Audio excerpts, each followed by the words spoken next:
Bonjour à toutes et à tous, soyez les bienvenus dans l'hebdo de la ville de Valenciennes. Voici les titres qui seront développés dans cette édition. On ouvrira ce journal avec les animations de Noël de la ville de Valenciennes qui ont démarré ce week-end. Elles ont rencontré un très grand succès compte tenu du beau temps. Il y a des nouveautés comme la piste de patinage et les incontournables qui ne déméritent pas. Puis nous vous parlerons du HBC, le Hainaut Business Club qui réunit, comme son nom l'indique, des chefs d'entreprise du Hainaut autour de repas où ils peuvent tisser des liens indispensables. Cette fois-ci, c'est le député maire Laurent de Gallet qui était l'invité de ce déjeuner qui s'est tenu dans la toute récente concession Mercedes. Enfin, nous ne l'aurions manqué pour rien au monde, le dernier thé dansant de l'année 2015. Il s'est tenu dimanche 6 décembre. Avec nos seniors, nous ferons le bilan de cette année de danse, de rencontres et de convivialité.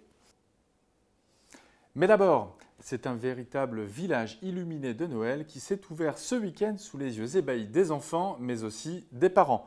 Le marché de Noël valenciennois s'est étoffé avec plus de 30 chalets achalandés de produits locaux et artisanaux. L'incontournable piste de luge qui avait déjà fait sensation l'an passé, de retour pour le plus grand plaisir de tous. Et oh surprise, une piste de patinage a été installée. On écoute le député maire Laurent de Gallet, suivi de Caroline Zan, adjointe en charge des fêtes. Il y a 3 ans de ça, on a évoqué ce qu'on allait faire. Et là, on a la réalisation de ce que l'on avait promis. C'est-à-dire que nous allions progressivement remettre en place un marché de Noël digne de ce nom. On est parti il y a 3 ans avec 4 chalets. On a amélioré l'année suivante, une dizaine. Et puis tout ça est bien organisé grâce au travail du service des fêtes qui fait un travail remarquable sur le sujet. Et puis ce marché de Noël a gagné en crédibilité. Et aujourd'hui, les gens viennent gratter à la porte. On a 33 chalets aujourd'hui. On aurait pu en mettre 40 ou 45. C'est l'espace qui manque. Et puis on a gardé l'espace d'animation. La piste de luge qui a fonctionné terriblement l'an dernier et qui connaît le même succès au démarrage. Et puis on a rajouté une petite patinoire. Et on a gardé le même esprit pour permettre aux parents et aux familles de pouvoir faire leurs courses. On a mis des moniteurs qui vont encadrer les enfants, ce qui fait que les parents pourront laisser leurs enfants tranquillement et profiter pour faire leurs courses chez les commerçants valenciennois. Bon, les premiers retours sont plutôt déjà très positifs alors que nous avons ouvert cet après-midi. Que ça dure le plus longtemps possible. Ravi de voir la belle organisation qui s'est déroulée toute l'année par nos services techniques et puis par les commerçants et artisans. On a eu des nouvelles propositions, on a eu des personnes qui sont revenues l'année dernière parce qu'ils ont été enchantés du déroulement de l'année dernière. Donc on est ravis de retrouver une équipe soudée. On a vraiment, on sent vraiment l'envie de participer à un beau marché de Noël et le bon fonctionnement de ce marché. Et, on ne peut être que ravis de voir ces chalets très bien décorés et les commerçants ravis d'être ici. Et toutes ces animations sont gratuites. Les patins et les protections sont gracieusement prêtés à la satisfaction des familles qui, en cette fin d'année, sont ravis de profiter de cette gratuité. Saint-Nicolas et son âne, tant attendu par les enfants, a fait son apparition samedi après-midi en ville. Comme d'habitude, c'est en véritable rockstar qu'il a été accueilli. On écoute les réactions des familles sur ce premier week-end de fête. Une belle ambiance de fête, oui, ça c'est bien réussi, ça sent bon le vin chaud, c'est parfait.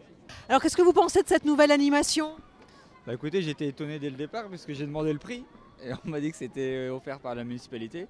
Donc c'est très bien, c'est très bien puisque on paye les impôts pour ça, donc c'est bien aussi. Ça a des bons et des mauvais côtés, donc la gratuité évidemment ça ramène du monde, ça c'est sûr certain.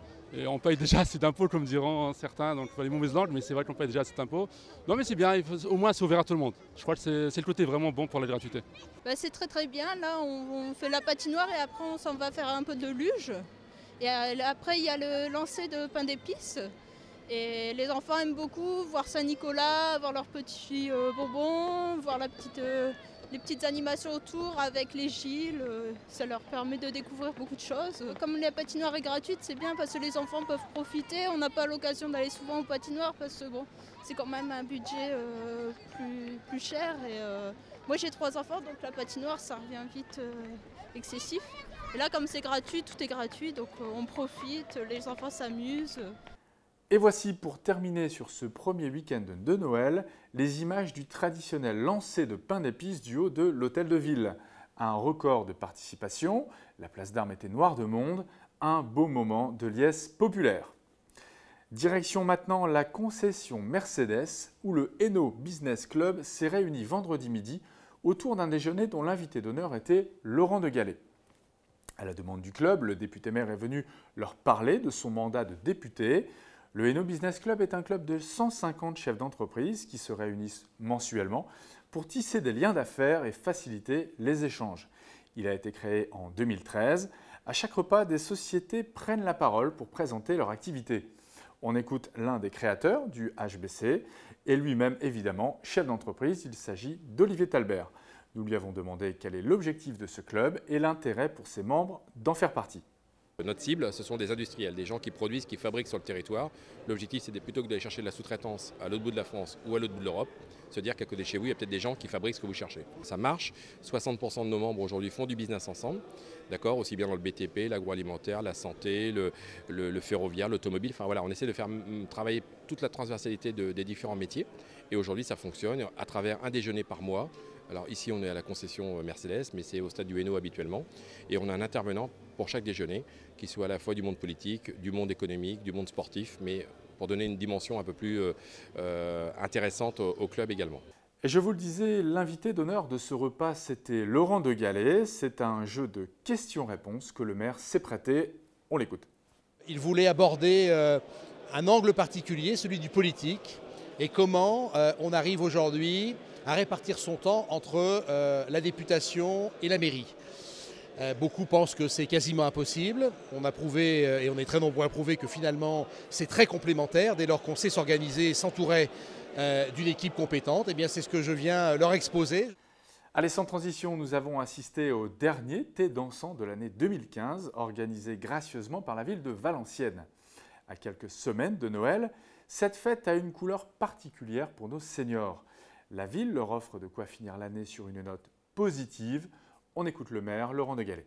Près de 900 personnes ont répondu présentes, ce qui prouve que c'est un véritable encouragement à la politique senior que nous avons mis en place dans cette ville et que les moments de convivialité, après une année 2015 terrible, telle que nous venons de la vivre nationalement parlant, ces petits bonheurs locaux restent très appréciés et je crois que c'est vraiment très important et c'est un véritable encouragement à continuer en 2016. C'est la raison pour laquelle il y aura encore des thés dansants au nombre de 4 pour l'année 2016. Ils étaient donc près de 900 à se réunir une dernière fois cette année en salle des Tertiales. Fête de Noël oblige, le repas servi cette fois-ci est chaud. En introduction, amuse-bouche, saumon, foie gras, champagne, tout y est.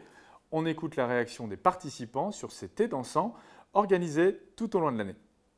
C'est très bien parce que ça nous empêche de penser à nos misères, à nos malheurs, à nos douleurs, on va dire, et après avoir donné des années de travail. Je trouve que c'est très convivial de nous recevoir comme ça 4 fois dans l'année parce que on se rencontre et on revoit à peu près les mêmes personnes. Hein. On vient tous du même immeuble, donc on est à la même table et je trouve que c'est formidable. Franchement, c'est formidable, on rencontre les gens qu'on n'a jamais vus auparavant. On passe une journée formidable, on danse, l'ambiance il est bien et tout est bien. Tout est bien. Vous venez à chaque fois? À chaque fois, moi. À chaque fois. Vous connaissez du monde maintenant? Je connais tout le monde, mais faire la connaissance comme ça sur la table, là j'ai de la chance. Regardez combien il y a de femmes. On n'est qu'à 2 hommes, c'est toutes les belles femmes qui sont là. J'ai de la chance. Allez, bonne fête de Noël à tous. Et puis, comme chaque semaine, voici quelques idées de sortie pour terminer ce journal. On commence avec cet orchestre couleur Nouvelle-Orléans nommé Dixieland qui déambulera dans le centre-ville samedi après-midi dans le cadre des animations de Noël à partir de 14h30. Dimanche, vos enfants seront ravis de retrouver leurs amis des Toons de Dutemple qui paraderont en ville toute l'après-midi. Vendredi 11 décembre, au soir, à partir de 17h, vos enfants pourront participer à la Fête des Lumières. La parade aux lampions se déplacera jusqu'à la place d'Armes où vos enfants déposeront le jouet de leur choix dans la hotte du Père Noël pour les enfants démunis du Valenciennois. Et puis évidemment, il y a toujours le village de Noël, les 30 chalets, la piste de luge, la piste de patinage. Tout ça est gratuit, alors évidemment, profitez-en. Voilà, c'est terminé pour cette édition. Passez une bonne semaine. Ciao, ciao.